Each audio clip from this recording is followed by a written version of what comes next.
غزہ پٹی میں اسرائیلی فضائیے کی بمباری کا سلسلہ جاری ہے۔ اس نے حماس کے ٹھکانوں کا نشانہ بنایا ہے۔ اسرائیل کا دعویٰ ہے کہ وہ راکٹ حملوں کے جواب میں یہ کارروائی کر رہا ہے۔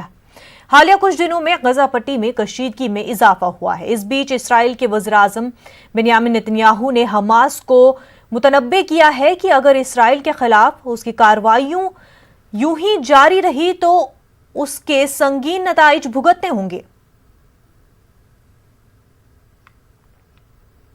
مغربی افریقہ کے ملک مالی میں سیاسی بحران گہراتا جا رہا ہے۔ مالی کے صدر نے استعفیٰ دے دیا ہے۔ قومی اسمبلی تحلیل کر دی گئی ہے۔ فوجی بغاوت کے بعد صدر نے استعفے کا اعلان سرکاری ٹیلی ویژن پر کیا۔ خیال رہے کہ راجدھانی بماکو میں فوج نے صدر اور وزیر اعظم کی رہائش گاہ کا محاصرہ کر لیا۔